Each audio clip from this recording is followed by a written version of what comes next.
ಎಲ್ಲರಿಗೂ ನಮಸ್ಕಾರಗಳು. ಶರತ್ ತಾಂಡಲೆ ಅವರ ರಾವಣ ರಾಕ್ಷಸ ರಾಜ ಅನ್ನೋ ಕಥೆಯನ್ನು ಮುಂದುವರಿಸ್ತಾ ಹೋಗೋಣ. ರಾವಣ ಲಂಕೆಗೆ ರಾಜ ಆಗ್ತಾನೆ. ತನ್ನದೇ ಆದಂತಹ ಹೊಸ ನೀತಿ ಸಂಹಿತೆ ಜೊತೆಗೆ ರಾಜ್ಯವನ್ನು ಆಳ್ತಾನೆ. ಅನೇಕ ಬುಡಕಟ್ಟಿನ ಜನಾಂಗವನ್ನು ರಾಕ್ಷಸ ಜನಾಂಗಕ್ಕೆ ಸೇರ್ಪಡೆ ಮಾಡಿಕೊಳ್ತಾನೆ. ಅವನ ವಿವಾಹನೂ ಆಗತ್ತೆ, ಮಗನೂ ಹುಟ್ಟುತ್ತಾನೆ. ಕುಬೇರನ ಕಡೆಯಿಂದ ಒಬ್ಬ ರಾಯಭಾರಿ ಒಂದ್ಸಲ ಅವನ ಆಸ್ಥಾನಕ್ಕೆ ಬರ್ತಾನೆ. ಅವನು ಯಾಕೆ ಬಂದಿರಬಹುದು ಅನ್ನೋದನ್ನು ತಿಳ್ಕೊಳ್ಬೇಕು ಅನ್ನೋ ಕುತೂಹಲ ಎಲ್ಲರಿಗೂ ಇರುತ್ತೆ. ಕತೆ ಇಲ್ಲಿಗೆ ನಿಂತಿತ್ತು, ಮುಂದುವರಿಸೋಣ. ನಾನು ಬೇಗನೆ ದರ್ಬಾರ್ಗೆ ಬಂದೆ. ಮುಂಜಾನೆಯ ವಿರಾಮದ ಸಮಯ ಆಗಿತ್ತು. ದರ್ಬಾರ್ನಲ್ಲಿ ಕೆಲವಾರು ಪಂಜುಗಳು ಉರಿತಾ ಇದ್ವು. ಅಲ್ಲಿದ್ದ ಮರದ ಕಂಬಗಳಿಂದ ಒಂದು ರೀತಿಯ ತೇವಾಂಶದ ನಿರ್ದಿಷ್ಟ ರೀತಿಯ ವಾಸನೆ ಬರ್ತಾ ಇತ್ತು. ಆ ವಾಸನೆ ಆ ಸಭಾಂಗಣವನ್ನು ಆಕ್ರಮಿಸ್ಕೊಂಡಿತ್ತು. ಅಲ್ಲಿ ಆ ಕಂಬಗಳಿಗೆ ಕಟ್ಟಿದ್ದ ಪಂಜುಗಳಿಂದ ಸುರಿತಿದ್ದ ತೈಲದಿಂದಾಗಿ ಆ ಮರದ ಕಂಬಗಳಿಗೆ ಒಂದು ರೀತಿಯ ಮಂದ ಸುವಾಸನೆ ಇತ್ತು. ಆದರೆ ನನಗೆ ಅದು ಸುವಾಸನೆ ಅನ್ನಿಸ್ತಿರ್ಲಿಲ್ಲ. ಈ ದರ್ಬಾರು ವಯಸ್ಸಾದ ಚಿಹ್ನೆಗಳನ್ನು ತೋರಿಸ್ತಾ ಇದೆ ಅಂತ ನನಗನ್ನಿಸ್ತು. ಈ ಹಳೆ ರಚನೆಗಳ ಪುನರ್ ನಿರ್ಮಾಣ ಮಾಡಬೇಕು ಅಂತ ನನಗೆ ಇನ್ನೂ ಹೆಚ್ಚು ಅನಿಸೋಕ್ಕೆ ಪ್ರಾರಂಭ ಆಯಿತು. ವಿಭೀಷಣನನ್ನು ಕರೆಸು ಅಂತ ಒಬ್ಬ ಕಾವಲ್ಗಾರನಿಗೆ ಹೇಳಿದೆ. ದೂತರು ಇಷ್ಟೊತ್ತಿಗೆ ಅವನಿಗೆ ಮಾಹಿತಿಯನ್ನು ಕೊಟ್ಟಿರಬಹುದಾ? ಏಕೆಂದರೆ ಈ ಥರದ ಒಬ್ಬ ಪ್ರತಿನಿಧಿ ಲಂಕಾಗೆ ಭೇಟಿ ಕೊಡ್ತಾ ಇರೋದು ಇದೇ ಮೊದಲು. ನಾವು ಈತನನ್ನು ಹೇಗೆ ನಿಭಾಯಿಸಬೇಕು? ಅವನ ಮಾತನ್ನು ನಾವು ಕೇಳಬೇಕಿತ್ತ? ಅವನು ನಮಗೆ ಯಾವ ಸಂದೇಶವನ್ನು ಕಳಿಸಿರಬಹುದು? ಈ ಥರ ಅನೇಕ ಆಲೋಚನೆಗಳಲ್ಲಿ ನಾನು ಯೋಚಿಸ್ತಾ ಇದ್ದೆ. ಅಷ್ಟರಲ್ಲಿ ವಿಭೀಷಣ ಅಲ್ಲಿಗೆ ಬಂದ. ಜೊತೆಗೆ ಕುಂಭಕರ್ಣ ಕೂಡ ಇದ್ದ. ಅವನು ನನ್ನ ಹತ್ರ ವೇಗವಾಗಿ ಬಂದ. ನಿರಾಶೆಯಿಂದಲೇ ವಿಭೀಷಣ ಹೇಳ್ದ, ದಶಗ್ರೀವ, ಅವನು ನಮಗೇನು ಹೇಳ್ತಾ ಇಲ್ಲ ಅಂತ. ನಾನು ಹೇಳಿದೆ, ಹೌದಾ, ನೀವು ಮೃದುವಾಗಿ ಅವನ ಮನವೊಲಿಸೋಕ್ಕೆ ಪ್ರಯತ್ನ ಮಾಡಬೇಕಾಗಿತ್ತು ಅಂತ. ವಿಭೀಷಣ ಹೇಳ್ದ, ನಾವು ಮಾಡಿದ್ವಿ, ಆದರೆ ಆತ ತುಂಬ ಚತುರ ಇದ್ದಾನೆ. ಅವನು ಹೇಳ್ತಾ ಇದ್ದಾನೆ ನಾನು ರಾಜ ದಶಗ್ರೀವನ ಜೊತೆಗೆ ಮಾತ್ರ ಮಾತಾಡೋದು ಅಂತ ಹೇಳಿದೆ. ಅಂದರೆ ಅವನು ನನ್ನನ್ನು ರಾಜ ಅಂತ ಕರೀತಾ ಇದ್ದಾನ. ಹಾಗಾಗಿ ಕುಬೇರನು ಬಹುಶಃ ನನ್ನನ್ನು ರಾಜ ಅಂತ ಒಪ್ಕೊಂಡಿರಬಹುದು ಅಂತ ಕಾಣುತ್ತೆ. ನೀವು ಆ ಸಂದೇಹ ವಾಹಕನನ್ನು ಮನವೊಲಿಸೋಕ್ಕೆ ಪ್ರಯತ್ನ ಮಾಡಬೇಕಾಗಿತ್ತು. ಈಗ ನನಗೆ ಅವನ ಜೊತೆ ಮಾತಾಡಲಿಕ್ಕೆ ಇಷ್ಟ ಇಲ್ಲ, ಏಕೆಂದರೆ ಅವನು ಕುಬೇರನ ಪ್ರತಿನಿಧಿ. ಆದರೆ ಇಷ್ಟ ಇಲ್ಲದೆ ಇದ್ದರೂ ಕೂಡ ನಾನು ಅವನನ್ನು ಎದುರಿಸಲೇಬೇಕು ಅಂತ ನಾನು ಸ್ವಲ್ಪ ಅಸಮ್ಮತಿಯಿಂದಲೇ ಹೇಳ್ತಾ ಹೋದೆ. ಕುಂಭ ಹೇಳ್ದ, ನಾವು ನಮ್ಮ ಕೈಲಾದಷ್ಟು ಪ್ರಯತ್ನ ಮಾಡಿದ್ವಿ, ಆದರೆ ಅವನು ಈ ವಿಚಾರದಲ್ಲಿ ಬಹಳ ಅನುಭವಿ ಅನಿಸುತ್ತೆ, ಯಾವುದಕ್ಕೂ ಬಾಯಿ ಬಿಡ್ತಾ ಇಲ್ಲ ಅಂದ. ಆಗ ನಾನು ಹೇಳಿದೆ, ಅದು ಇರಬಹುದು ಅಥವಾ ಇಲ್ಲದೆ ಇರಬಹುದು, ಅಥವಾ ನೀವೇ ಸರಿಯಾಗಿ ಕೇಳದೆ ಇರಬಹುದು ಅಂತ ಕಾಣುತ್ತೆ ಅಂತ ಅಂದೆ. ಅಜ್ಜ, ಪ್ರಹಸ್ತ, ಮಹೋದರ, ಮಾಲ್ಯವಾನ್ ಇವರುಗಳನ್ನು ಕೂಡ ನಾನು ಕೇಳ್ತಾ ಹೋದೆ. ವಿಭೀಷಣನನ್ನು ಕೂಡ ಕೇಳಿದೆ. ಎಲ್ಲರಿಂದಲೂ ಒಂದೇ ಉತ್ತರ ಬರ್ತಿತ್ತು, ಅವನು ಯಾವುದು ಬಾಯಿ ಬಿಡ್ತಾ ಇಲ್ಲ ಅಂತ. ಮತ್ತೆ ಅವನು ಏನು ಹೇಳಬಹುದು ಅನ್ನೋ ಒಂದು ಕುತೂಹಲದಿಂದಾಗಿ ನಾನು ಮಧ್ಯಾಹ್ನದವರೆಗೂ ಕಾಯಲೇಬೇಕಾಗಿತ್ತು. ಆದರೆ ನನ್ನ ಕೈಲಿ ಸಾಧ್ಯ ಆಗ್ತಿರ್ಲಿಲ್ಲ. ಹೇಳಿದೆ, ಅವನನ್ನು ತಕ್ಷಣ ಇಲ್ಲಿಗೆ ಕರ್ಕೊಂಡು ಬನ್ನಿ ಅಂತ. ವಿಭೀಷಣ ಆ ಸಂದೇಹ ವಾಹಕನನ್ನು ಕರ್ಕೊಂಡು ಬರೋಕ್ಕೆ ಅಂತ ಹೋದ. ಮಹೋದರ ಮತ್ತು ಒಂದಿಬ್ಬರು ಮುದುಕರು ಕೋಣೆಯನ್ನು ಪ್ರವೇಶ ಮಾಡಿದ್ರು. ಪ್ರಹಸ್ತನನ್ನು ಕೇಳಿದೆ, ಅವನ ಸಂಗಡಿಗರು ಏನಾದರೂ ಹೇಳಿದ್ರಾ ಅಂತ. ಇಲ್ಲ ಅಂತ ಅವನು ಹೇಳ್ದ. ಏನು ಹೇಳಲೇ ಇಲ್ವಾ? ಸರಿ, ನಾನೇ ಹೋಗ್ತೀನಿ, ಹೋಗ್ಬಿಟ್ಟು ಅವನ ಕುತ್ತಿಗೆ ಮೇಲೆ ಖಡ್ಗವನ್ನು ಇಟ್ಟು ಅದೇನು ಹೇಳ್ತೀಯೋ ಹೇಳು ಅಂತ ಹೇಳ್ತೀನಿ ಅಂತ ಮಹೋದರ ಉತ್ಸಾಹದಿಂದಲೇ ಹೇಳ್ದ. ನಾನು ಹೇಳಿದೆ, ಮಹೋದರ, ಕೆಲವೊಂದು ಸಲ ನಿನ್ನ ಮಾತುಗಳನ್ನು ಹತೋಟಿಯಲ್ಲಿ ಇಟ್ಕೋಬೇಕು, ಏಕೆಂದರೆ ಖಡ್ಗದ ಬೆದರಿಕೆಯಿಂದಲೇ ಎಲ್ಲವನ್ನು ಸಾಧಿಸೋಕ್ಕೆ ಸಾಧ್ಯ ಇಲ್ಲ. ತಾವು ಇಲ್ಲಿಗೆ ಬಂದು ಸಾಯಬಹುದು ಅನ್ನೋ ಒಂದು ಸಾಧ್ಯತೆ ಗೊತ್ತಿದ್ರೂ ಕೂಡ ಅವರು ಲಂಕಾಗೆ ಬಂದಿದ್ದಾರೆ. ಅಂದರೆ ಅವ್ರಿಗೆ ಸಾವಿನ ಹೆದರಿಕೆ ಬೆದರಿಕೆ ಎರಡೂ ಇಲ್ಲ. ಮನೆಯಿಂದ ದೂರ ಇರೋ ತಮ್ಮ ಜೀವನವನ್ನು ತ್ಯಜಿಸಕ್ಕೂ ಸಿದ್ಧವಾಗಿರ್ತಕ್ಕಂತಹ ಅವರ ಇಚ್ಛೆಯನ್ನು ನಾವು ಪರಿಗಣಿಸಲೇಬೇಕು. ಶಕ್ತಿಯಿಂದ ಶತ್ರುವನ್ನು ಸೋಲಿಸೋದೇನೋ ಸುಲಭ, ಆದರೆ ಬುದ್ಧಿಶಕ್ತಿಯಿಂದ ಶತ್ರುವನ್ನು ಸೋಲಿಸೋ ಪರೀಕ್ಷೆ ಆಗಬೇಕು. ನೀನೀಗ ಶಾಂತನಾಗಿರು, ತಾಳ್ಮೆಯಿಂದ ಇರೋ. ನಮಗೆ ಮುಖ್ಯ ಮತ್ತು ನಾವು ಅದನ್ನು ಕಲೀಲೂಬೇಕು ಅಂತ ನಾನು ಹೇಳಿದೆ. ಖಡ್ಗದ ಅಂಚಿನಲ್ಲಿ ಬೆರಳುಗಳನ್ನು ಆಡಿಸ್ತಾ ವಿಧೇಯ ಮಗುವಿನ ಹಾಗೆ ಅವನು ತನ್ನ ಆಸನದಲ್ಲಿ ಕೂತ್ಕೊಂಡ. ದಿನ ಕಳೀತಾ ಆ ಒದ್ದೆಯಾದ ಮರದ ಗೋಡೆಗಳ ಕಟು ವಾಸನೆ ನನಗೆ ತುಂಬ ಕಿರಿಕಿರಿ ಕೊಡ್ತಾ ಇತ್ತು. ನಾನು ಒಬ್ಬ ಸೇವಕನ ಕಡೆ ತೀವ್ರವಾದ ಕೋಪದಿಂದ ನೋಡಿದೆ. ಅವನಿಗೆ ನನ್ನ ಸಮಸ್ಯೆ ಅರ್ಥ ಆಯಿತು. ಹೊರಗಡೆ ಓಡ್ ಹೋಗಿ ಗುಲಾಬಿ ಹೂಗಳ ಬುಟ್ಟಿಯನ್ನು ತಗೊಂಡ್ಬಂದು ಸುತ್ತ ಇಟ್ಟ ಅವನು. ಆಗ ಅಜ್ಜ ಕೇಳಿದ್ರು, ವಿಭೀಷಣ, ಇನ್ನು ದೂತನಿಂದ ಏನಾದರೂ ಮಾಹಿತಿ ಬಂತಾ ಅಂತ. ಆಗ ನಾನೇ ಹೇಳಿದೆ, ಇಲ್ಲ ಅಜ್ಜ, ವಿಭೀಷಣ ಎಲ್ಲ ಪ್ರಯತ್ನವನ್ನು ಮಾಡಿದ್ದಾನೆ. ಆದರೆ ಆ ದೂತ ಈ ಸಂದೇಶವನ್ನು ದಶಗ್ರೀವ ರಾಜನಿಗೆ ಮಾತ್ರ ಹೇಳ್ತೀನಿ ಅಂತ ಹೇಳಿದ್ದಾನೆ. ಈಗ ಅವನನ್ನು ದರ್ಬಾರಿಗೆ ಕರೆತರಿಸಲಾಗುತ್ತೆ ಅಂತ ಹೇಳಿದೆ. ಈ ವಿಷಯಗಳನ್ನು ಅಜ್ಜ, ಕಂಪನ, ಧೂಮ್ರಾಕ್ಷ ಇವ್ರ ಜೊತೆಗೆ ಚರ್ಚೆ ಮಾಡ್ತಾ ಇದ್ದೆ. ಅಷ್ಟರಲ್ಲಿ ವಿಭೀಷಣ ರಾಯಭಾರಿ ಜೊತೆಗೆ ದರ್ಬಾರ್ಗೆ ಬಂದ. ವಿಭೀಷಣ ಅವನಿಗೆ ನಮ್ಮೆಲ್ಲರ ಪರಿಚಯವನ್ನು ಕೊಡ್ತಾ ಇದ್ದ. ಅವನ ಸುತ್ತ ನೋಡ್ತಾ ಇದ್ದ. ಅವನ ಬಟ್ಟೆ ಬರೆಗಳನ್ನು ನೋಡಿದ್ರೆ ಕುಬೇರನ ರಾಜ್ಯದ ಸಂಪತ್ತನ್ನು ಅರ್ಥ ಮಾಡ್ಕೋಬಹುದಾಗಿತ್ತು. ಅಷ್ಟು ಸಿರಿವಂತನಾಗಿ ಕಾಣಿಸ್ತಾ ಇತ್ತು. ನಾವೆಲ್ಲರೂ ಅವನ ಕಡೆನೇ ಗಮನ ಇದ್ವಿ. ಮೌನವನ್ನು ಮುರಿತಾ ಅವನು ಹೇಳ್ತಾ ಹೋದ, ಮಹಾನ್ ರಾಕ್ಷಸ ರಾಜ ದಶಗ್ರೀವನಿಗೆ ಧನಾಧ್ಯಕ್ಷ ಯಕ್ಷಪತಿ ಕುಬೇರನ ರಾಯಭಾರಿಯಾದ ಸೇವಾಕನಿಂದ ನಮನಗಳು ಅಂತ. ನಿನ್ನ ಹೆಸರೇನು ಅಂತ ನಾನು ಕೇಳಿದೆ. ಕ್ಷಮಿಸಿ ರಾಜನ್, ಇಂತಹ ಸಂವಾದಗಳಲ್ಲಿ ದೂತನಿಗೆ ಹೆಸರು ಅಂತ ಇರೋದಿಲ್ಲ. ನಾನು ಇಲ್ಲಿ ರಾಯಭಾರಿಯಾಗಿ ಮಾತ್ರ ಇದ್ದೀನಿ ಅಂತ ಅವನಂದ. ತಕ್ಷಣವೇ ನನಗೆ ಇವನು ಬಹಳ ಕಠಿಣವಾದ ಮನುಷ್ಯ ಅಂತ ಅನಿಸಿ ವಿಭೀಷಣನ ಕಡೆಗೆ ನೋಡಿದೆ. ಅವನು ತನ್ನ ಹುಬ್ಬುಗಳನ್ನು ಮೇಲಕ್ಕೆತ್ತಿ ನನ್ನ ಕಡೆ ನೋಡಿ ಮುಗುಳ್ನಕ್ಕ. ಆಗ ರಾಯಭಾರಿ ಹೇಳ್ದ, ರಾಜನ್, ನನ್ನನ್ನು ಕ್ಷಮಿಸಿ, ನಾನೊಂದು ಪ್ರಶ್ನೆಯನ್ನು ಕೇಳಬಹುದೇ ಅಂತ ಕೇಳ್ದ. ಆಯಿತು ಅಂತ ನಾನು ಸಾಧ್ಯವಾದಷ್ಟು ಅಧಿಕಾರ ದರ್ಪದಲ್ಲಿ ಉತ್ತರಿಸಿದೆ. ರಾಜನ್, ರಾಕ್ಷಸ ರಾಜ ದಶಗ್ರೀವನಿಗೆ 10 ತಲೆಗಳು 20 ಕೈಗಳಿವೆ ಅಂತ ನಾನು ಕೇಳಿದ್ದೆ. ಆದರೆ ನೀವು ಇಲ್ಲಿ 1 ತಲೆ ಮತ್ತು 1 ಜೋಡಿ ಕೈಗಳನ್ನು ಮಾತ್ರ ಹೊಂದಿರೋದನ್ನು ನಾನು ನೋಡ್ತಾ ಇದ್ದೀನಲ್ಲ ಅಂತ ಅವನು ಆಶ್ಚರ್ಯಪಟ್ಟ. ದರ್ಬಾರ್ನಲ್ಲಿ ಎಲ್ಲ ಕಡೆ ನಗೆಯ ಅಲೆ ಏಳ್ತು. ಅಜ್ಜನ ಕಡೆ ನೋಡಿದೆ, ಅವರು ನಗ್ತಾ ಇದ್ರು. ಹೌದು, ನನ್ನ ಹತ್ರ 10 ತಲೆಗಳಿವೆ. ಈ ಥರ ತಲೆಗಳು ಈಗ ತಮ್ಮ ದೈನಂದಿನ ವಿಶ್ರಾಂತಿ ಪಡಿತಾ ಇವೆ. ನೀನು ಈಗ ನನ್ನ ಈ 1 ತಲೆಗೇನೆ ಸಂದೇಶವನ್ನು ತಲುಪಿಸಿದ್ರೆ ನನಗೆ ಸಂತೋಷ ಆಗುತ್ತೆ. ನಾನು ಈ ಥರ 9 ತಲೆಗಳಿಗೆ ಹೇಳ್ತೀನಿ ಅಂತ ನಾನು ಹೇಳಿದೆ. ಅವನ ತಲೆ ಅಲ್ಲಾಡಿಸ್ದ. ಎಲೆ ಮೂರ್ಖ, ನಿನ್ನ ರಾಜ ಕುಬೇರ ಮತ್ತು ನಾನು ಒಂದೇ ತಂದೆಯಿಂದ ಜನಿಸಿದ್ದೀವಿ. ನಿಮ್ಮ ರಾಜನಿಗೆ 10 ತಲೆಗಳಿವೇನು? ಇಲ್ದಿದ್ರೆ ನನಗೆ ಸಂದೇಶವನ್ನು ತಲುಪಿಸೋಕ್ಕೆ ಕುಬೇರ ಅಂತಹ ಆಲೋಚನೆಗಳನ್ನು ನಂಬೋ ಮೂರ್ಖನನ್ನು ಕಳಿಸಿದ್ದಾನೆ ಅಂತ ನಾನು ಅಂದ್ಕೊಳ್ತೀನಿ ಅಂತ ಅವನ ಕಡೆ ಕೋಪದಿಂದ ನೋಡ್ತಾ ಹೇಳಿದೆ. ಆದರೆ ಅವನು ಶಾಂತವಾಗೇ ಹೇಳ್ದ, ಕ್ಷಮಿಸಿ ರಾಜನ್, ಯಕ್ಷಪತಿ ಕುಬೇರ ಸೂಚಿಸಿರುವಂತಹ ಅದೇ ಪದಗಳಲ್ಲೇ ನಾನು ಅವರ ಸಂದೇಶವನ್ನು ನಿಮಗೆ ವಿವರಿಸೋಕ್ಕೆ ನಿಮ್ಮ ಅನುಮತಿಯನ್ನು ಕೇಳ್ತಾ ಇದ್ದೀನಿ ಅಂತ ಅಂದ. ನಾನು ತಲೆ ಆಡಿಸ್ದೆ. ಅವನು ವಿವರಿಸೋಕ್ಕೆ ಪ್ರಾರಂಭ ಮಾಡ್ದ. ದಶಗ್ರೀವ, ನೀನು ನನಗೆ ಬಹಳ ಅವಮಾನ ಮಾಡಿದೀಯಾ. ನೀನು ನನ್ನ ಲಂಕಾವನ್ನು ನನ್ನಿಂದ ತೆಗೆದುಕೊಂಡಿದ್ಯಾ. ನನ್ನ ವ್ಯಾಪಾರದ ಹಡಗುಗಳನ್ನು ಹಾಳ್ಗೆಡವಿದೆಯಾ. ಅವುಗಳಲ್ಲಿ ಕೆಲವನ್ನು ಮುಳುಗಿಸಿದೆಯಾ ಕೂಡ. ಆದರೂ ಕೂಡ ನಾನು ಪ್ರತೀಕಾರ ತೀರಿಸ್ಕೊಂಡಿಲ್ಲ. ನೀನು ನನ್ನ ತಂದೆಯ ಆಶ್ರಮವನ್ನು ಸಹ ನಾಶಪಡಿಸಿದೀಯಾ. ಆದರೂ ನಾನು ಪ್ರತೀಕಾರಕ್ಕೆ ಅಂತ ಬರಲಿಲ್ಲ. ಲಂಕಾವನ್ನು ಗೆದ್ದ ನಂತರ ನೀನು ಶೂರ ಆಗಿದೆಯಾ ಅನ್ನೋ ಭ್ರಮೆಯಲ್ಲಿ ನೀನಿದ್ರೆ ಅದು ನಿಜವಾಗ್ಲೂ ದೊಡ್ಡ ತಪ್ಪು. ನಾನು ಲಂಕೆಯನ್ನು ಭಿಕ್ಷುಕನಿಗೆ ಭಿಕ್ಷೆಯಾಗಿ ಕೊಟ್ಟಿದ್ದೀನಿ.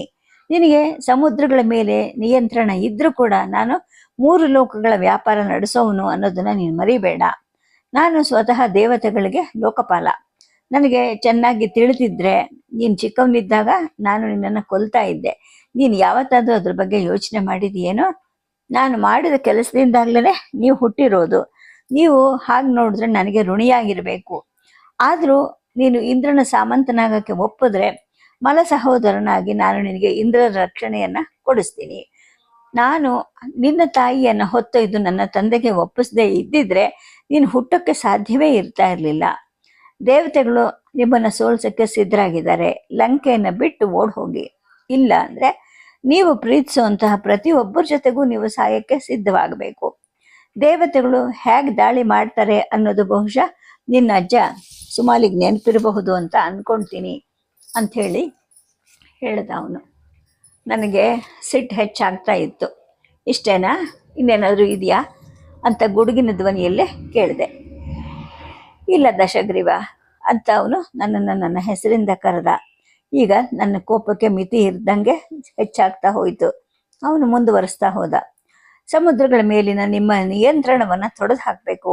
ಅಲೆಮಾರಿಗಳಾದವರು ಕಾಡುಗಳಲ್ಲಿ ವಾಸಿಸಬೇಕು. ಕತ್ತೆಗೆ ರೇಷ್ಮೆ ಬಟ್ಟೆ ಹಾಕಿದ್ರೆ ಅದು ಶೋಭಿಸೋದಿಲ್ಲ. ನೀವು ಯಾವುದೇ ಯುದ್ಧವನ್ನು ಗೆಲ್ಲಬಹುದು, ಆದರೆ ನೀನು ಮತ್ತು ನಿನ್ನ ಸಹೋದರರು ದಾಸಿಪುತ್ರರು ಮತ್ತು ಮಿಶ್ರ ರಕ್ತದ ಮಕ್ಕಳಾಗಿಯೇ ಉಳಿಯೋದು. ಸೇವಕರಾದವರು ಸೇವೆ ಮಾಡೋಕ್ಕೆ ಕಲಿಬೇಕು. ಸಿಂಹಾಸನದ ಮೇಲೆ ಹತ್ತು ಕೂತ್ಕೋಬಾರ್ದು. ಧರ್ಮ ಏನು ಹೇಳುತ್ತೆ ಅನ್ನೋದನ್ನ ನೀನು ಮರ್ತಿದ್ಯಾ. ಮತ್ತೆ ನೀನು ಏನಾದರೂ ನನ್ನ ಹಡಗುಗಳನ್ನು ಮುಟ್ಟಿದ್ರೆ ಅದು ನಿನ್ನ ಈ ಹಸಿರ ಬುಡಕಟ್ಟಿನ ಅಂತ್ಯವೇ ಆಗತ್ತೆ ಅಂತ ಹೇಳ್ದ. ನಾನು ಸುತ್ತ ನೋಡಿದೆ. ದರ್ಬಾರ್ನಲ್ಲಿದ್ದ ಪ್ರತಿಯೊಬ್ಬರ ಮುಖವೂ ಕೋಪದಿಂದ ಉರಿತಿತ್ತು. ನಿನ್ನ ಕೆಲಸ ಮುಗೀತಾ ಅಂತ ಅಜ್ಜ ಕೋಪದಿಂದಲೇ ದೂತನನ್ನ ಕೇಳಿದ್ರು. ಹೌದು ರಾಜನ್ ಅಂತ ಅವನು ಹೇಳ್ದ.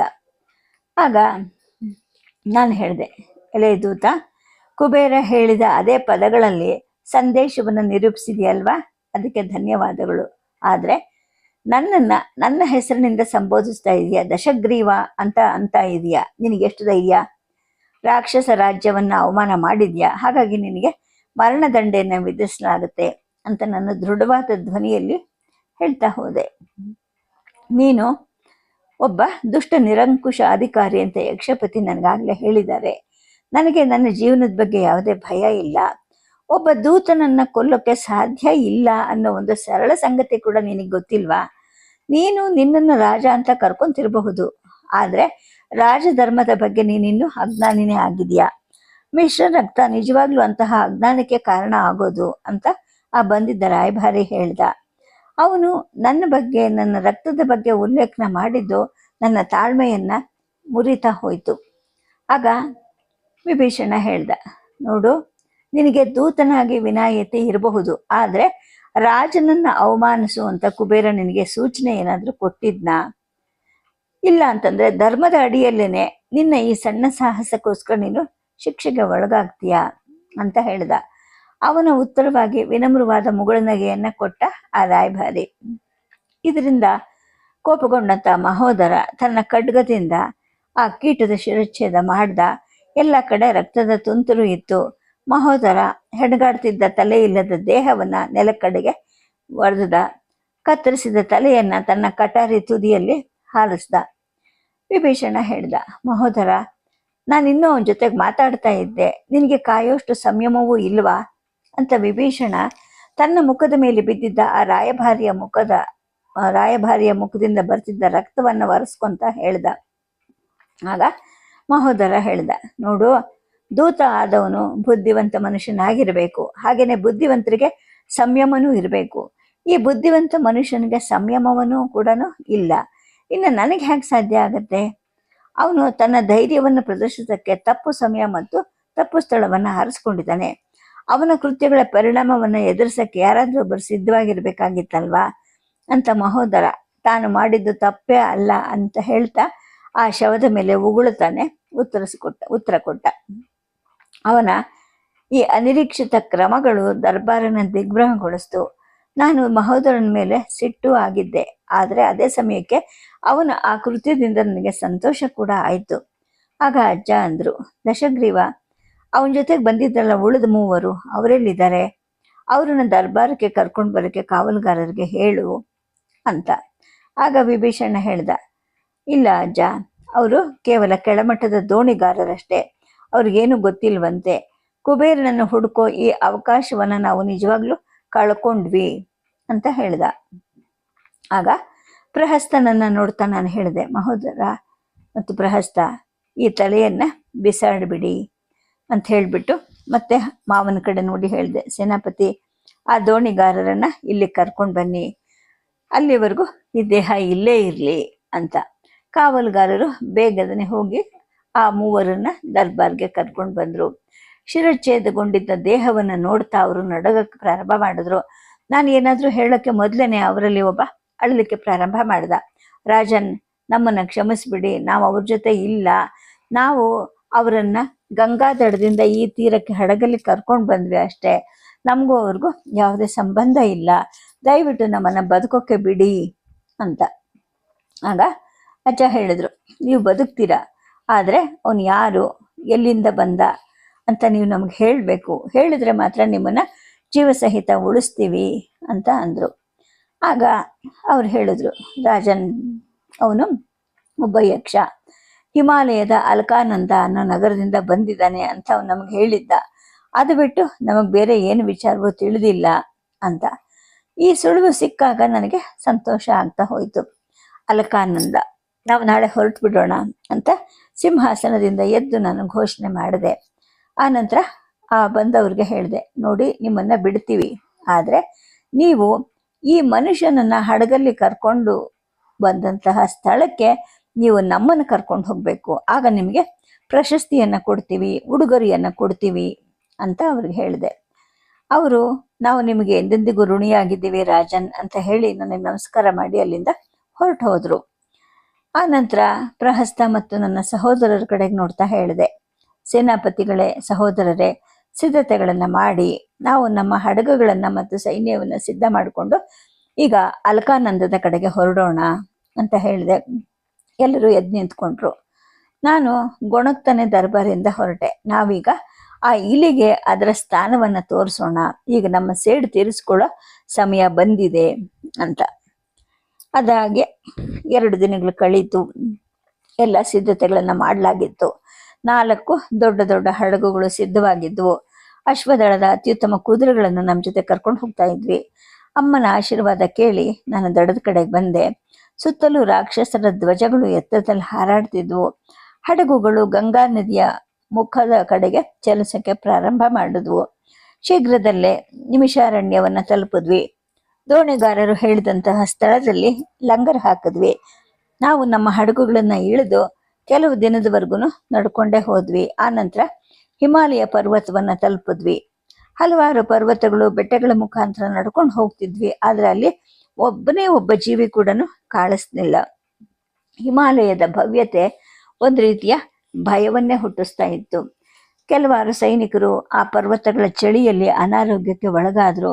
ನಾವು ಹಾಕ್ಕೊಂಡಿದ್ದಂತಹ ಚರ್ಮದ ಬಟ್ಟೆಗಳು ಕೂಡ ಅಲ್ಲಿ ಹೆಪ್ಪುಗಟ್ಟೋ ಗಾಳಿಯಿಂದ ನಮ್ಮನ್ನು ರಕ್ಷಿಸುವಲ್ಲಿ ಭಾಗಶಃ ಪರಿಣಾಮಕಾರಿ ಆಗಿದ್ರು ಕೂಡ ಅಲ್ಲಿಯ ಚಳಿಗಾಳಿಗಳು ನಮಗೆ ತೊಂದರೆ ಕೊಡ್ತಾ ಇದ್ವು. ಸೇನಾಪತಿ ಆಕ್ರಮಣಕಾರಿ ಮತ್ತು ಬಲವಾದ ಸೈನ್ಯವನ್ನು ಮುನ್ನಡೆಸುವ ವಿಶ್ವಾಸವನ್ನು ಹೊಂದಿಕೊಂಡು ಮುಂದೆ ನಡೀತಾ ಇದ್ದ. ಆದರೆ ನಾವು ಚಿಂತಿತರಾಗೇ ಇದ್ವಿ. ಒರಟಾದ ಭೂಪ್ರದೇಶ ಮತ್ತು ಆಗಾಗ ಆಗ್ತಿದ್ದಂತಹ ಹಿಮಪಾತ ನಮ್ಮನ್ನು ಆಯಾಸಗೊಳಿಸ್ತಾ ಇತ್ತು. ಜೊತೆಗೆ ಒಂದು ರೀತಿಯ ನಿರಾಶೆಯನ್ನು ನಮ್ಮಲ್ಲಿ ಹುಟ್ಟುತ್ತಾ ಇತ್ತು. ನಾವು ಶಸ್ತ್ರಾಸ್ತ್ರಗಳು ಮತ್ತು ಬೆಚ್ಚಗಿನ ಬಟ್ಟೆಗಳನ್ನು ಹೊತ್ಕೊಂಡು ಇದ್ದಂತಹ ಹೊರೆಗಳು ನಮ್ಮ ಸೈನಿಕರನ್ನು ಕೂಡ ಆಯಾಸಗೊಳಿಸ್ತಿದ್ವು. ನಮ್ಮ ಈ ನಡೆ ನಮ್ಮ ಆರೋಗ್ಯವನ್ನು ಪರೀಕ್ಷಿಸ್ತಾ ಇತ್ತು. ನಮ್ಮ ಕುದುರೆಗಳು ಕೂಡ ಬಂಡೆಗಳ ಭೂಪ್ರದೇಶದಲ್ಲಿ ಹೆಜ್ಜೆ ಇಡಕ್ಕೂ ಕೂಡ ಕಷ್ಟಪಡ್ತಾ ಇದ್ವು. ಒಂದೇ ದಿನದಲ್ಲಿ ಸುಮಾರು 2 ದೊಡ್ಡ ಪರ್ವತಗಳನ್ನು ದಾಟಿ ನಾವು ಮುಂದೆ ಬಂದಿದ್ವಿ. ಹಿಮದಿಂದ ಆವೃತವಾದ ಪರ್ವತದ ಬುಡದಲ್ಲಿ ಒಂದು ಕಡೆ ಶಿಬಿರ ಮಾಡಿದ್ವಿ. ಕೆಲವರನ್ನ ಬೇಟೆಗೆ ಅಂತ ಕಳಿಸಿದ್ವಿ. ದಣಿದ ಕುದುರೆಗಳು ಈಗ ವಿಶ್ರಾಂತಿ ಪಡಿತಿದ್ವು. ಈಗ ಅಲ್ಲಿ ದೊಡ್ಡ ಬೆಂಕಿ ಹೊತ್ಕೊಂತು. ಪರ್ವತಗಳು ಯಾವುದೇ ಬೇಟೆಯನ್ನು ಕಂಡು ಹಿಡಿಯೋಕ್ಕೂ ಕೂಡ ಕಷ್ಟ ಆಗ್ತಿತ್ತು. ಆಗ ವಿಭೀಷಣ ಕೇಳ್ದ, ದಶಗ್ರೀವ, ಆ ಕುಬೇರನ ರಾಜಧಾನಿ ಇಲ್ಲಿಂದ ಎಷ್ಟು ದೂರ ಇರಬಹುದು ಅಂತ. ಆಗ ನಾನು ಹೇಳಿದೆ, ಸುಮಾರು 3 ದಿನದಿಂದ ಅಲ್ಲೇ ಇದ್ದೀವಿ ಅಂತ ಅಜ್ಜ ಹೇಳ್ತಾನೆ ಇದ್ದಾನೆ ಅಂತ ಹೇಳ್ತಾನೆ ಅಜ್ಜನ ಕಡೆ ನೋಡೋಣಕ್ಕೆ ನಾವು ಮಾತಾಡುವಾಗ ನಮ್ಮ ಬಾಯಿಯಿಂದ ಆವಿ ಹೊರಗಡೆ ಬರೋದನ್ನು ಕೂಡ ನಾನು ಗಮನಿಸ್ತಾ ಇದ್ದೆ. ಆಗ ವಿಭೀಷಣ ಹೇಳ್ದ, ಈ ಹಿಮದಲ್ಲಿ ನಡೆದಾಡೋದು ತುಂಬ ಕಷ್ಟ, ಉಸಿರಾಟವು ಕೂಡ ಕಷ್ಟಕರವಾಗಿದೆ. ಇನ್ನು ಯಾವ್ಯಾವ ಪರ್ವತಗಳನ್ನ ದಾಟಬೇಕೋ ಗೊತ್ತಿಲ್ಲ, ಅಷ್ಟರಲ್ಲಿ ಎಷ್ಟು ಜನ ಸಾಯ್ತಾರೋ ಅಂತೇಳ್ಬಿಟ್ಟು ವಿಭೀಷಣ ಕಳವಳವನ್ನು ವ್ಯಕ್ತಪಡಿಸ್ದ. ನಾನು ಹೇಳಿದೆ, ನನಗೂ ಅದೇ ಭಯ ಇದೆ, ಆದರೆ ಆ ಇಲಿಯನ್ನು ಕೊಲ್ಲೋ ಆಲೋಚನೆ ನನಗೆ ನಡೆಯೋ ಶಕ್ತಿಯನ್ನು ಕೊಡ್ತಾ ಇದೆ ಅಂತ ಹೇಳ್ತಾನೆ ನಾನು ಅಲ್ಲಿ ಹಚ್ಚಿದ್ದ ಬೆಂಕಿ ಮೇಲೆ ನನ್ನ ಕೈಯನ್ನು ಬೆಚ್ಚಗೆ ಮಾಡೋಕ್ಕೆ ಪ್ರಯತ್ನ ಮಾಡಿದೆ. ಆಗ ವಿಭೀಷಣ ಹೇಳ್ದ, ಇಲ್ಲಿ ಏತಿಗಳು ಅಂತ ಕರೆಯಲ್ಪಡೋ ಅಸಹ್ಯಕರ ಆತ್ಮಗಳು ಹಿಮಾಲಯದಲ್ಲಿ ಸಂಚರಿಸುತ್ತವೆ ಅಂತ ಹೇಳ್ತಾರೆ.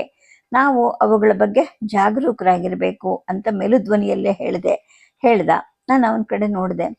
ಇರಬಹುದು, ಆದರೆ ಯಾರಿಗೂ ಅದನ್ನೆಲ್ಲ ಹೇಳಬೇಡ, ಹೇಳಿದ್ರೆ ಎಲ್ಲರಿಗೂ ಅನಗತ್ಯವಾಗಿ ಭಯ ಉಂಟಾಗುತ್ತೆ ಅಂತ. ಆಗ ಬೇಟೆ ಆಡುವಂತಹ ತಂಡಗಳು ಕೆಲವು ಯಾಕೆ ಪ್ರಾಣಿಗಳನ್ನು ಕೊಂದ್ಕೊಂಡು ತಗೊಂಡು ಬಂದವು. ಅವುಗಳನ್ನು ದೊಡ್ಡ ತುಂಡುಗಳಾಗಿ ಕತ್ತರಿಸಿ ಬೆಂಕಿ ಮೇಲೆ ಹುರಿತಾ ಇದ್ರು. ಎಲ್ಲರೂ ಬೆಂಕಿ ಸುತ್ತ ಕೂತ್ಕೊಂಡಿದ್ರು. ಮಹಾಪಾಶ್ವ ನನಗೆ ಸುರೆ ಇದ್ದಂತಹ ಚರ್ಮದ ಚೀಲವನ್ನು ಕೊಟ್ಟ. ನಾನು ಅದನ್ನು ಸ್ವಲ್ಪ ಕುಡಿದೆ. ಸುರೆಯ ಉಷ್ಣತೆ ನನ್ನನ್ನು ಶಕ್ತಿಯುತವಾಗಿ ಮಾಡಿತು. ದಣಿವು ಮಾಯವಾಯಿತು. ಮಹೋದರ ಚೆನ್ನಾಗಿ ಹುರಿದಿದ್ದಂತಹ ಒಂದು ಮಾಂಸದ ತುಂಡನ್ನು ನನಗೆ ಕೊಟ್ಟ. ನಾನು ಅದನ್ನು ತಿನ್ನಲಿಕ್ಕೆ ಪ್ರಾರಂಭ ಮಾಡಿದೆ. ಮೊದಲು ಹೇಳಿದಂತಹ ಆ ಏತಿ ಬಗ್ಗೆ ಯೋಚನೆ ಮಾಡ್ತಾ ಇದ್ದಾಗ ವಿಭೀಷಣ ಮತ್ತು ಪ್ರಹಸ್ತ ಒಂದೇ ಸಮಯದಲ್ಲಿ ಅದರ ಬಗ್ಗೆ ಮಾತಾಡೋದು ಕೂಡ ನನಗೆ ಕೇಳ್ತಾ ಬಂತು. ಒಂದು ಸಣ್ಣ ಭೀತಿ ಕೂಡ ಯುದ್ಧದಲ್ಲಿ ನಮಗೆ ಸೋಲನ್ನು ತರುತ್ತೆ ಅಂತ ಯೋಚನೆ ಮಾಡ್ತಾನೆ ನಾನು ಎದ್ದೆ. ಹೇಳಿದೆ, ಸ್ವಲ್ಪ ಸಮಯದ ಹಿಂದೆ ವಿಭೀಷಣ ಏತಿಗಳು ಅಂತ ಕರೆಯಲ್ಪಡೋ ಕೆಲವು ನಿಗೂಢ ಮತ್ತು ಹಿಂಸಾತ್ಮಕ ಜೀವಿಗಳ ಬಗ್ಗೆ ನನಗೆ ಹೇಳ್ದ. ನಾನು ಕೂಡ ಮೊದಲಿಗೆ ಸ್ವಲ್ಪ ಭಯಪಟ್ಟಿದ್ದೆ. ಆದರೆ ನಿಮ್ಮೆಲ್ಲರನ್ನು ನೋಡಿದೆ, ನನಗೆಲ್ಲ ಭಯ ಮಾಯ ಆಗೋಯ್ತು. ಯಾಕೆಂದರೆ ಯುದ್ಧಗಳಲ್ಲಿ ರಾಕ್ಷಸರಿಗಿಂತ ಹೆಚ್ಚು ನಿರ್ದಯ ಆದವರು ಯಾರು ಇರೋಕ್ಕೆ ಸಾಧ್ಯನೇ ಇಲ್ಲ ಅಂತ. ನನ್ನ ಮಾತನ್ನು ಕೇಳಿ ಸೈನಿಕರೆಲ್ಲ ಆಯುಧಗಳನ್ನು ಎತ್ತಿ ಹಿಡ್ಕೊಂಡ್ರು. ಅತ್ಯಂತ ಶಕ್ತಿಶಾಲಿ ಯಾರು ಅಂತ ನಾನು ಕೇಳಿದೆ. ರಾಕ್ಷಸರು ಅಂತ ಅವರೆಲ್ಲ ಗರ್ಜಿಸಿದ್ರು. ನಿಮ್ಮ ಧ್ವನಿಗಳು ಆ ಏತಿಯನ್ನು ಹೆದರಿಸಿದ್ವೆ. ನಮ್ಮನ್ನು ಹೆದರಿಸೋ ಜೀವಿ ಇನ್ನೂ ಹುಟ್ಟೇ ಇಲ್ಲ. ಆ ಯಕ್ಷ ಕೊಳಕಿನ ಅಸ್ತಿತ್ವವನ್ನು ಭೂಮಿಯಿಂದ ಅಳಿಸಿ ಹಾಕೋಕ್ಕೆ ನಾವಿಲ್ಲಿ ಬಂದಿದ್ದೀವಿ. ಈ ಹಸಿದ ಆತ್ಮಗಳು ತ್ಯಾಗವನ್ನು ಬಯಸಿದ್ರೆ ನಾವು ತ್ಯಾಗವನ್ನು ಮಾಡೋಣ ಅಂತ ಹೇಳ್ತಾ ನಾನು ನನ್ನ ಮಾತನ್ನು ಮುಗಿಸ್ದೆ. ನನ್ನ ಭಾಷಣವನ್ನು ಕೇಳಿದ ಸೈನಿಕರು ಉತ್ಸಾಹದಿಂದಲೇ ಜೈಕಾರ ಹಾಕಿದ್ರು. ವಿಭೀಷಣನ ಕಡೆ ನೋಡಿದೆ. ಅವನು ಕೂಡ ತನ್ನ ಆಯುಧವನ್ನು ಎತ್ತಿ ಹಿಡಿದ. ನನ್ನ ಹತ್ರ ಬಂದು ಹೇಳ್ದ, ನೋಡು ದಶಗ್ರೀವ, ಸಾಮ್ರಾಜ್ಯವನ್ನು ಬೆಳೆಸೋಕ್ಕೆ ನಿನ್ನ ಮಾತುಗಳೇ ಸಾಕು. ಎಷ್ಟು ಅದ್ಭುತವಾಗಿ ನೀನು ಮಾತಾಡ್ತೀಯ. ನಾವು ಎಷ್ಟು ಹೇಳಿದ್ರು ಅವ್ರು ಧೈರ್ಯ ಪಡ್ತಿದ್ರೋ ಇಲ್ವೋ ಗೊತ್ತಿಲ್ಲ, ಆದರೆ ನಿನ್ನ ಮಾತುಗಳಿಂದಲೇ ಅವರು ಧೈರ್ಯವನ್ನು ಹೊಂದಿದ್ರು ಅಂತ ಹೇಳ್ದ. ನಾನು ಹೇಳಿದೆ, ಬರೀ ಭಾಷಣಗಳು ಮಾಡಿದ್ರೆ ಸಾಮ್ರಾಜ್ಯವನ್ನು ನಿರ್ಮಿಸೋಕ್ಕೆ ಆಗೋಲ್ಲ ಅಂತ. ಆಗ ಅವನು ಹೇಳ್ದ, ಅಲ್ಲ, ಆ ಹಸಿದ ಆತ್ಮಗಳಿಗೆ ಅಂದರೆ ಆ ಏತಿಗಳಿಗೆ ನೀನು ನಿಜವಾಗ್ಲೂ ಹೆದರ್ಕೊಳ್ಳಲ್ವಾ ಅಂತ ಕೇಳ್ದ. ನಾನು ಯಾಕೆ ಹೆದರ್ಕೋಬೇಕು? ಸಂತೃಪ್ತವಾಗಿರೋ ಆತ್ಮಗಳಿಗೆ ನಾವು ಹೆದರ್ಕೋಬೇಕು. ಯಾಕೆಂದರೆ ಅವರನ್ನು ಮೆಚ್ಚಿಸೋದು ಕಷ್ಟ. ಆದರೆ ಈ ಅಸಂತೃಪ್ತವಾದ ಹಸಿದ ಆತ್ಮಗಳಿಗೆ ನಾವು ಯಾಕೆ ಭಯ ಪಡಬೇಕು ಅಂತ ಹೇಳ್ತಾನೆ ನಾನು ಸುರಿಯ ಚೀಲದಿಂದ ಸ್ವಲ್ಪ ಸುರಿಯನ್ನು ತಗೊಂಡು ಕುಡಿದೆ. ಅಷ್ಟರಲ್ಲಿ ಅಲ್ಲಿ ಹಿಮಪಾತ ಪ್ರಾರಂಭ ಆಯಿತು. ನಾವು ಗುಂಪು ಗುಂಪಾಗಿ ಒಂದು ಕಡೆ ಮಲ್ಕೊಂಡ್ವಿ. ಕೊನೆಗೆ ನಿಧಾನವಾಗಿ ಬೆಂಕಿ ಹೊತ್ಕೊಂತು. ಈಗ ಆ ಶಾಖದಿಂದಾಗಿ ನಾನು ಶಾಂತವಾಗಿ ಮಲ್ಕೊಂಡೆ. ಇದ್ದಕ್ಕಿದ್ದ ಹಾಗೆ ಒಂದು ಶಬ್ದ ಕೇಳಿಬಂತು. ಆ ಶಬ್ದ ನನ್ನನ್ನು ಎಚ್ಚರಗೊಳಿಸ್ತು. ಅಲ್ಲೆಲ್ಲ ದಟ್ಟವಾಗಿ ಮಂಜು ಸುರಿತಾ ಇತ್ತು. ಏನೂ ಕಾಣಿಸ್ತಿರಲಿಲ್ಲ. ಒಂದೇ ಒಂದು ಕ್ಷಣದಲ್ಲಿ ಸುಡುವ ಬಾಣಗಳು ನಮ್ಮ ಮೇಲೆ ಸುರಿಯೋಕ್ಕೆ ಪ್ರಾರಂಭ ಆದವು. ನಕ್ಷತ್ರಗಳಿಂದ ತುಂಬಿದ ಆಕಾಶನೇ ನಮ್ಮ ಮೇಲೆ ಇಳಿತಾ ಇರೋ ಹಾಗೆ ಅನ್ನಿಸ್ತಿತ್ತು. ದಪ್ಪ ಚರ್ಮದ ಬಟ್ಟೆಗಳನ್ನು ನಾವು ಧರಿಸಿದ್ವಿ. ಹಾಗಾಗಿ ಅನೇಕರಿಗೆ ಗಾಯಗಳೇನೂ ಆಗಲಿಲ್ಲ. ಶೀಘ್ರದಲ್ಲಿ ನಾವೆಲ್ಲ ಒಂದೇ ಕಡೆ ಒಟ್ಟುಗೂಡಿ ಕೂತ್ಕೊಂಡ್ವಿ. ಬಹುಶಃ ನಮ್ಮ ಈ ನಡೆ ಕುಬೇರನಿಗೆ ಗೊತ್ತಾಗಿದೆ. ಅಂದರೆ ಈ ದಾಳಿಯ ಅರ್ಥ ಏನು ಅಂದರೆ ನಾವು ಈಗ ಅವನಿಗೆ ಬಹಳ ದೂರದಲ್ಲಿ ಏನೂ ಇಲ್ಲ ಅಂತ ಅನ್ನಿಸ್ತು. ಪ್ರಹಸ್ತ ಕೂಗ್ದ, ಯಾರು ಎದ್ದೇಳಬೇಡಿ ಅಂತ. ಆಗ ನಾನು ಪ್ರಹಸ್ತನ ಹತ್ರಕ್ಕೆ ಹೋದೆ. ನಾನು ಒಬ್ಬನೇ ಸಾಕು, ಆ ಯಕ್ಷನನ್ನು ಜೀವಂತವಾಗಿ ಬಿಡೋದಿಲ್ಲ ಅಂತ ಅಂದೆ. ಮಹೋದರ ಮತ್ತು ವಿಭೀಷಣನ ಕಡೆಗೂ ನಾನು ನೋಡಿದೆ. ಇಬ್ಬರು ನನ್ನ ಮಾತು ಕೇಳಿ ನಗ್ತಾ ಇದ್ರು. ನಾವು ಇನ್ನು ಮುಂದೆ ಸಾವಿಗೆ ಹೆದರೋದೇ ಇಲ್ಲ ಅಂತ ನಾನು ಹೇಳ್ತಾನೆ ಅಜ್ಜ ನನಗೆ ಕೊಟ್ಟಿದ್ದ ಖಡ್ಗವನ್ನು ಹೊರಗಡೆ ತಗೊಂಡು ಹೇಳಿದೆ, ನಿನ್ನ ಉಪವಾಸ ಇಲ್ಲಿಗೆ ಮುಗಿಯುತ್ತೆ. ನೀನು ಅದೃಷ್ಟವಂತ. ಈ ಚಳಿಯಲ್ಲಿ ನೀನು ಬೆಚ್ಚಗಿನ ರಕ್ತವನ್ನು ಕುಡಿಬೇಕು ಅಂತ ಆ ಬೆಟ್ಟದ ಕಡೆ ನೋಡ್ತಾ ಹೇಳಿದೆ. ನಾವು ಸ್ವಲ್ಪ ಸಮಯದವರೆಗೂ ಶಾಂತವಾಗಿ ಕೂತಿದ್ವಿ. ಅಷ್ಟರಲ್ಲಿ ಪೂರ್ವದ ಕಡೆಯಿಂದ ಮತ್ತೊಮ್ಮೆ ಬಾಣಗಳ ದಾಳಿ ಸುರಿಯಿತು. ಈ ಸಲ ಈ ಬಾಣಗಳು ಕಡಿಮೆ ದೂರದಿಂದ ಬಂತು ಅಂತ ಕಾಣುತ್ತೆ. ನಮ್ಮ ಕಡೆ ಬಲವಾಗಿ ಹೊಡೆತ ಬೀಳ್ತಾ ಹೋಯಿತು. ಈ ಚಳಿಯಲ್ಲಿ ಈ ಬಾಣಗಳು ನಮ್ಮನ್ನು ಬೆಚ್ಚಗೆ ಮಾಡ್ತಾ ಇವೆ ಅಲ್ವಾ ಅಂತ ಕುಂಭ ತನ್ನ ತೋಳಲ್ಲಿ ಸಿಕ್ಕಾಕೊಂಡಿದ್ದ ಬಾಣವನ್ನು ಹೊರಗಡೆ ತೆಗೆಯೋಕ್ಕೆ ಪ್ರಯತ್ನ ಮಾಡ್ತಾ ಹೇಳ್ದ. ಅವನ ಮುಖ ನೋಡ್ತೀನಿ, ಯಾವುದೇ ನೋವು ಅದನ್ನು ತೋರಿಸ್ತಿರ್ಲಿಲ್ಲ. ನಂಗೆ ಆಶ್ಚರ್ಯ ಆಯಿತು. ಅವನ ದೇಹ ದೊಡ್ಡದಾಗಿ ಬಲವಾಗಿ ಬೆಳೆದಿತ್ತು. ಅವನ ಮೈ ತುಂಬ ಇದ್ದಂತಹ ಕೂದಲನ್ನು ನೋಡ್ತಾ ನಾನು ಹೇಳಿದೆ, ನಾವು ನಿನ್ನನ್ನು ಕಾಡು ದನಗಳ ಹಿಂಡಿನಲ್ಲಿ ಏನಾದರೂ ಹಾಕ್ಬಿಟ್ರೆ ನೀನು ಇನ್ನೂ ಪರಿಪೂರ್ಣವಾಗಿ ಬೆಳಿತೀಯ, ನೀನು ನಿಜವಾಗ್ಲೂ ಒಬ್ಬ ಮನುಷ್ಯನ ಥರ ಇಲ್ವೇ ಇಲ್ಲ ಅಂತ ನಾನು ಹೇಳಿದೆ. ಆಗ ಅವನ ನಕ್ಕ, ನನಗೆ ಎಲ್ಲಿದ್ದೀನಿ ಅಂತ ಅಂದ್ಕೊಂಡಿದ್ಯಾ, ಈಗ ಮೆದುಳೇ ಇಲ್ಲದ ಜಾನುವಾರುಗಳ ಜೊತೆಗೆ ನಾನಿರೋದು. ನಾನೀಗ ಕುಬೇರನನ್ನು ನನ್ನ ಕೊಂಬುಗಳಿಂದ ಹೇಗೆ ಹೊಡಿತೀನಿ ನೋಡ್ತಾ ಇರು ಅಂತ ಕುಂಭ ಹೇಳ್ದ. ಅವನ ಬುದ್ಧಿವಂತಿಕೆಯನ್ನು ನೋಡಿ ನಮಗೆಲ್ಲರಿಗೂ ನಗುನು ಬಂತು. ಬಾಣಗಳ ಸುರಿಮಳೆ ಈಗ ನಿಧಾನ ಆಗ್ತಾ ಹೋಯಿತು. ಆ ಬಾಣಗಳು ಬಂದ ದಿಕ್ಕಿನ ಕಡೆಗೆ ನಾವು ಸಾಗಿದ್ವಿ. ಕೆಲವು ಪುರುಷರು ತಮ್ಮ ಬಿಲ್ಲುಗಳ ಜೊತೆಗೆ ಪೊದೆಗಳಲ್ಲಿ ಅಡಗಿಕೊಳ್ಳೋಕೆ ಪ್ರಯತ್ನ ಮಾಡ್ತಿರೋದು ನಮಗೆ ಕಂಡು ಬಂತು. ಮಂಜಲ್ಲಿ ಏನು ಕಾಣೋದು ಕೂಡ ಕಷ್ಟ. ಆದರೆ ಬಾಣಗಳಿಗೆ ಬೆಂಕಿ ಹಚ್ಚಿದ್ರಿಂದ ಬಿಲ್ಲುಗಾರರನ್ನು ನಾವು ಸುಲಭವಾಗಿ ಗುರುತಿಸಬಹುದಾಗಿತ್ತು. ಆದರೆ ನಮ್ಮ ಪಾದಗಳು ಹಿಮದಲ್ಲಿ ಸಿಲುಕಿಕೊಳ್ತಾ ಇದ್ವು. ನಾವು ಯಕ್ಷರನ್ನ ಮೂಲೆ ಗುಂಪು ಮಾಡಿದ ಕೂಡಲೇ ನಾವು ಅವರನ್ನ ಕಡಿಲಿಕ್ಕೆ ಪ್ರಾರಂಭ ಮಾಡಿದ್ವಿ. ರಾಕ್ಷಸ ಸೈನ್ಯವು ದಕ್ಷರನ್ನ ಹತ್ಯಾಕಾಂಡ ಮಾಡುವಾಗ ಭಯಾನಕವಾದ ಗದ್ದಲ ಹೇಳ್ತಾ ಇತ್ತು. ಯಾವುದೇ ಶತ್ರು ಎದುರು ಬಂದರೂ ಕೂಡ ಅವರ ದೇಹವನ್ನು ಕತ್ತರಿಸ್ತಾ ಹೋದೆ. ನನ್ನ ಖಡ್ಗದ ಬಾಯಾರಿಕೆಯನ್ನು ನಾನು ತಣಿಸ್ತಾ ಇದ್ದೆ. ಬಿಳುಪು ಹಿಮ ಈಗ ರಕ್ತದಿಂದ ಕೆಂಪಿಗೆ ಕಾಣಿಸ್ತಾ ಇತ್ತು. ಅವರಲ್ಲಿ ಯಾರೊಬ್ಬನನ್ನು ಜೀವಂತವಾಗಿ ಬಿಡಬೇಡಿ ಅಂತ ಅಜ್ಜ ಕೂಗ್ತಾ ಇದ್ರು. ನಾವು ಉತ್ಸಾಹಗೊಂಡ್ವಿ. ನಮ್ಮ ಎಲ್ಲ ಇತಿಮಿತಿಗಳನ್ನು ಮುರಿದ್ವಿ. ಕುಂಭನ ಕಡೆ ನೋಡಿದೆ. ಅವನು ತನ್ನ ಆಯುಧದ ಒಂದೇ ಹೊಡೆತದಲ್ಲಿ ಹಲವಾರು ಜನರನ್ನ ಕೊಲ್ತಾ ಇದ್ದ. ನಾವು ಎಷ್ಟು ಕ್ರೂರವಾಗಿ ಕೊಲ್ತಿದ್ವಿ ಅಂದರೆ ಆ ಯಕ್ಷ ಸೈನಿಕರು ತಮ್ಮ ಹೃದಯವನ್ನು ಅಲುಗಾಡಿಸಿದ್ರು. ಯುದ್ಧ ಶಾಂತ ಆಗ್ತಿದ್ದಾಗೆ ಅವರಲ್ಲಿ ಒಬ್ಬ ಕೂಡ ಜೀವಂತವಾಗಿ ಉಳಿಲಿಲ್ಲ. ಬೆಂಕಿ ಆರು ಹೋಗಿತ್ತು. ಈಗ ಎಲ್ಲ ಕಡೆ ಕಡು ಕತ್ತಲೆ, ನಮಗೇನು ಕಾಣ್ತಿರ್ಲಿಲ್ಲ.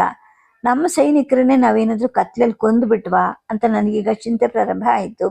ಸೈನಿಕರು ನಿಧಾನವಾಗಿ ಪಂಜುಗಳನ್ನು ಬೆಳಗಿಸಿದ್ರು. ಸುತ್ತ ನೋಡ್ತೀವಿ, ಕತ್ತರಿಸಿದ ತಲೆಗಳು, ಕೈಕಾಲುಗಳ ರಾಶಿ ಅಲ್ಲಿ ಇತ್ತು. ಮತ್ತು ಅವರೆಲ್ಲರೂ ಯಕ್ಷರೇ ಆಗಿದ್ರು. ನಾವು ಸಾಕಷ್ಟು ಜನರನ್ನ ಕಳ್ಕೊಂಡಿದ್ದೀವ ಅಂತ ನೋಡೋಕ್ಕೆ ಪ್ರಯತ್ನ ಮಾಡಿದ್ವಿ. ಆದರೆ ಅದೃಷ್ಟವಶಾತ್ ಕೆಲವು ಗಾಯಗಳಾಗಿದ್ದಂತಹ ನಮ್ಮ ಕಡೆಯ ಸೈನಿಕರು ಬದುಕುಳಿದಿದ್ರು. ನಾನು ಈಗ ಹಿಮದ ಮೇಲೆ ಮಲಕೊಂಡೆ. ಯುದ್ಧದ ನಂತರ ನನ್ನ ದೇಹ ಬಿಸಿಯಾಗಿತ್ತು. ನಾವು ಯಕ್ಷರ ಬೆಚ್ಚಗಿನ ಬಟ್ಟೆ ಮತ್ತು ಬಾಣಗಳನ್ನು ತಗೊಂಡು ಅಲ್ಲಿಂದ ಹೊರಟ್ವಿ. ಆಗ ಅಜ್ಜ ಹೇಳ್ದ, ನೋಡಿ, ಸತ್ತವರಲ್ಲಿ ಈ ದುಷ್ಟ ಕುಬೇರನು ಇದ್ದಾನ ಅಂತ ಒಮ್ಮೆ ಗಮನಿಸಿ ನೋಡಿ, ಏಕೆಂದರೆ ಯುದ್ಧ ಇನ್ನೂ ಮುಗಿದಿಲ್ಲ ಅಂತ ಅಂದ. ಅಜ್ಜನ ಹತ್ರ ಹೋದೆ. ಅಜ್ಜ, ನಾವು ಈಗ ಆ ಯಕ್ಷನ ರಾಜಧಾನಿ ಹತ್ತಿರದಲ್ಲಿ ಇದ್ದೀವಿ ಅಂತ ಕಾಣುತ್ತೆ. ಸ್ವಲ್ಪ ಹೊತ್ತು ವಿಶ್ರಾಂತಿ ಪಡೆಯೋಣ. ಕತ್ತಲಾಗಿದೆ. ಕತ್ತಲು ಮುಗಿಯೋಷ್ಟರಲ್ಲಿ ನಾವು ಇಲ್ಲಿಂದ ಹೊರಡೋಣ. ಈಗ ಸ್ವಲ್ಪ ವಿಶ್ರಾಂತಿ ಪಡೆಯೋಣ ಅಂತ ಹೇಳಿದೆ. ಆಗ ಅಜ್ಜ ಹೇಳ್ದ, ದಶಗ್ರೀವ, ಮತ್ತೆ ಇನ್ನೊಂದ್ಸಲ ದಾಳಿ ನಡೆಯೋಲ್ಲ ಅಂತ ನಮಗೆ ಹೇಗೆ ಗೊತ್ತು? ನಾವು ಸಡಿಲವಾಗಿದ್ದಾಗ ನಮ್ಮ ಮೇಲೆ ದಾಳಿ ಮಾಡಿದ್ದಾರೆ, ಮತ್ತೊಂದು ದಾಳಿ ಮತ್ತೆ ಮಾಡ್ತಾರೆ. ಆಗ ನಮ್ಮಲ್ಲಿ ಅನೇಕರನ್ನ ನಾವು ಕಳ್ಕೊಳ್ಳೇಬೇಕಾಗತ್ತೆ. ಏಕೆಂದರೆ ಈಗ ಆಗಿರೋ ಸೋಲು ಕುಬೇರನಿಗೆ ಕೋಪ ತರಿಸುತ್ತೆ. ಅವನು ಯುದ್ಧದ ಎಲ್ಲ ಸಿದ್ಧತೆಯನ್ನು ಮಾಡ್ಕೊಂಡಿದ್ದಾನೆ ಅಂತ ಕಾಣುತ್ತೆ. ನಾವು ಹತ್ರ ಹೋಗ್ತಾ ಹೋಗ್ತಾ ಅವನು ದಾಳಿಗಳನ್ನು ಬಲಗೊಳಿಸ್ತಾನೆ. ಗಾಯಗೊಂಡ ಶತ್ರು ದಾಳಿಗೋಸ್ಕರ ಕಾಯೋದಿಲ್ಲ. ಹಾಗಾಗಿ ನಾವು ಈಗಲೇ ಚಲಿಸ್ಬೇಕು, ವಿಶ್ರಾಂತಿ ತಗೊಳ್ಳೋದು ಬೇಡ ಅಂತ ಅಜ್ಜ ಹೇಳಿದ್ರು. ಸದ್ಯಕ್ಕೆ ಕಥೆಯನ್ನು ನಿಲ್ಲಿಸಿರ್ತೀನಿ. ನಮಸ್ಕಾರ.